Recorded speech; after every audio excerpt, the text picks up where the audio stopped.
बिलाल साहब, जो हुकूमत सोचती थी कि 10 अरब हमें मिल जाएगा, अभी 25% में लाएंगे तो 45 वो भी आ जाएगा। वैसे तो लोगों को या अपने सियासी मुखालफिन को तसल्ली देने के लिए तो ये रकम अच्छी है, लेकिन अगर यही पैसा सारा नई सरमायाकारी में चला जाए, कंपनी में और बड़े जहाज़ आ जाए, तो वो इवन फार बेटर होगा पाकिस्तान के लिए। आपको इस मामले में अपनी स्ट्रेटजीज़ को ज़्यादा डिटेल से वर्कआउट करना चाहिए। बनाइए इसको रियल सेंस में फ्लैग कैरियर जो पाकिस्तान की पहचान बने। जी देखिए, बिस्मिल्लाहिर्रहमानिर्रहीम जी। इस हवाले से नदीम साहब, बात ये है कि मेरे ख़्याल से जी जो ये डील अभी हुई है, इसमें मेरे ख़्याल से जी ये it is a win win for everyone. I think हुकूमत पाकिस्तान के लिए, पाकिस्तान की अवाम के लिए, और मेरे ख़्याल से जिन लोगों ने इसको एक्वायर किया, और मैं आरिफ हबीब साहब को और इनके कंसोर्टियम को मुबारकबाद पेश करना चाहूँगा। मैं साथ साथ जी प्राइम मिनिस्टर शहबाज शरीफ साहब को, फील्ड मार्शल आसिम मुनीर को, आई थिंक मोहम्मद अली साहब को, हमारे एडवाइज़र इन प्राइवेटाइजेशन, इसहाक डार साहब as chairman of the cabinet committee on privatisation commission board. मेरे ख्याल से आज एक मिसाली निजकारी की ट्रांजैक्शन हुई है, जिसकी स्ट्रक्चरिंग भी अच्छी थी और जिसकी ट्रांसपेरेंसी भी आला मयार की थी। आपने देखा किस तरह कल लाइव टेलीविज़न पे ओपन बोलियाँ आपके सामने लगी, और जो बेस्ट वैल्यू थी फॉर दैट एसेट वो आपके सामने आई।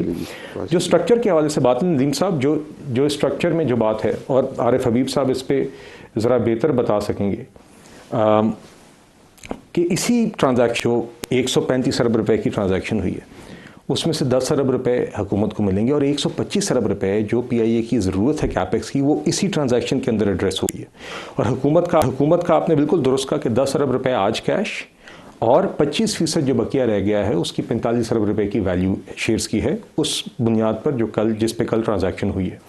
अब ये 125 अरब रुपए उसको भी इन्वेस्ट करिए कंपनी में, इसके जहाज मॉडर्नाइज करिए। नहीं, वो देखिए, वो आपकी शेयर होल्डिंग रहेगी। नहीं, वो 125 अरब रुपए नहीं, वो तो देखिए जो बकिया 25% है उसके अंदर अब आरिफ हबीब साहब के कंसोर्टियम के पास ऑप्शन है कि 90 दिनों के अंदर वो अगर फैसला करते हैं तो वो ये बकिया 25% शेयर्स जो हैं वो 45 अरब रुपए के ख़रीद सकते हैं।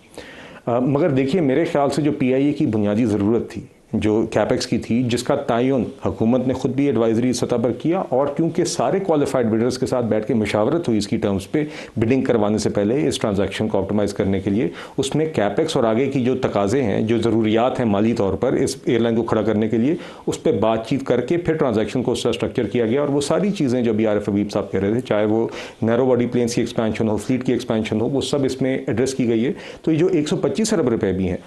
इसमें से गालिबन 82 या 83 अरब रुपए इमीडिएटली इंजेक्ट होने हैं पीआईए के अंदर as soon as financial close होता है, जिसके नतीजे में जो इमीडिएट कैश की ज़रूरत है वो पीआईए में आ जाएगी, ताकि और आगे फ्लीट एक्सपेंशन के लिए मजीद पैसे इंजेक्ट भी होंगे, और हुकूमत को भी अपने शेयर्स की सेल है उसके लिए अब आप कहते, जिस तरह आपने कहा 10 अरब रुपए कैश और 45 अरब रुपए बकिया शेयर्स की आज वैल्यू है। अगर आरिफ हबीब साहब फैसला करेंगे कि उन्हें वो खरीदने, तो वो 45 अरब रुपए भी हुकूमत के पास आ जाएंगे, वरना 25% की मलकियत हुकूमत आगे बरकरार रखेगी।